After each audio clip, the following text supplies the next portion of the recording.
the best video quality in this one, probably because it's fucking pitch black, but I guess you could say there's something quite alluring just filming at this type of night. Allure of Darkness is not a good card. At least, you should not cram 3 copies into every single dark deck that you can find. Allure has been on the ban list for the longest of times. It was limited for pretty much fucking forever. I think it was semi-limited more or less straight after it came out. It was only quite recently, like a year ago maybe, that it came back to 2 and then eventually to 3. Now, ever since then, people have been like, oh shit, dark decks have all the card draw now, which isn't really true.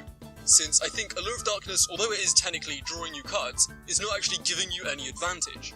If you activate Allure of Darkness, you draw 2 cards, and then you have to banish a dark monster from your hand. If you can't do that, you pretty much lose the game. Now because of this, Allure of Darkness isn't actually a +1. You use Allure, you draw 2, you get rid of 1, then you get rid of Allure. You've gone net +0. Compare this to something like Pot of Desires, where there's no cost to card economy, but you just draw 2 cards straight up. That's actually a +1. On top of this, you can't lose the game from activating Desires unless you put it in a deck with a shit ton of 1/0s, which is probably a stupid decision in the first place. Allure of Darkness a lot of the time is going to be pretty dead. Opening a hand of 5 cards, 4 of them not being dark monsters and the last one being Allure of Darkness, is actually making Allure of Darkness a -1 for you. Since you can't use the card at all, it's pretty much giving you a -1 until you do find another card. If you activate Allure as the only card in your hand, and you don't find a dark monster, that legitimately is a -1. Now before, when Allure of Darkness was like the shit, the decks it was played in actually could benefit from the banishing of a dark monster. So you play Allure, you draw your 2 cards, maybe you discard DD Scout Plane, that's going to summon itself, and that's going to be a +1. Maybe you activate Allure of Darkness, draw your 2 cards, banish the Demock, Dimension Fusion back the Demock, try and OTK your opponent. That's actually helping your deck. Whereas the real problem I have with Allure of Darkness is modern decks generally don't try and banish cards all that often. There's no good DD Scout Plane in the current format. A while ago I was looking up some deck lists for Dark Lords, and every single fucking deck I found played 3 Allure of Darkness. Why? Why does Allure of Darkness have to be played in Dark Lords? Where is the banishing synergy? There is none. All of your Dark Lords either want to be in your hand, on your field, or in your grave. Nowhere else. You don't want them banished.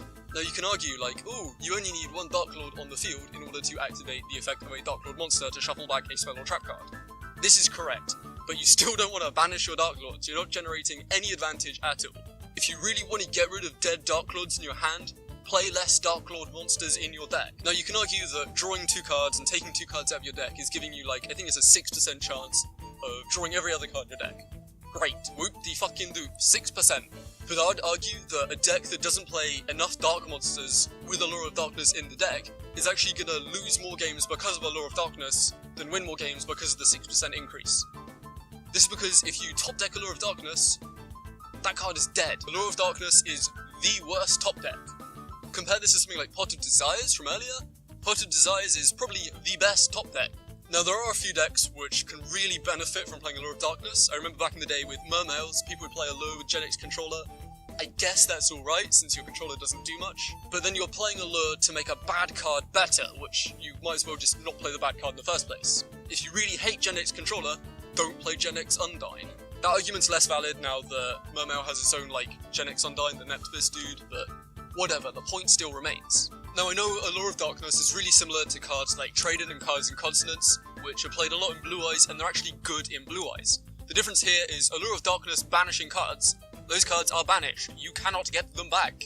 If you play Traded in Blue Eyes, you're putting your Blue Eyes in the graveyard where you can probably just reanimate it with some spell card.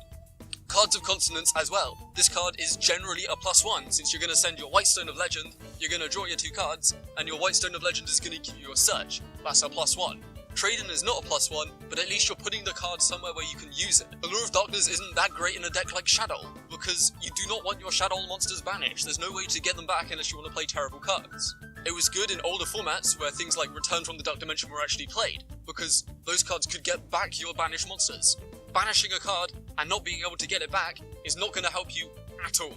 The only exception to this is decks that want to play a lot of dark monsters anyway, but don't always want to have those dark monsters in your hand, like, I don't know, Burning Abyss maybe.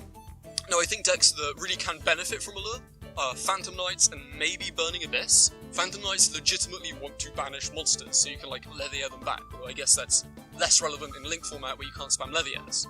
Burning Abyss, you only really need 2 in your hand, since you can go summon, make a Dante cry because you can't make the other Dante in Link format.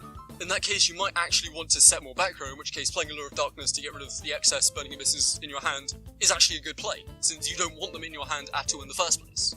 On top of this, you want to play a lot of Burning Abyss monsters and Burning Abyss anyway, since you need to open at least 2.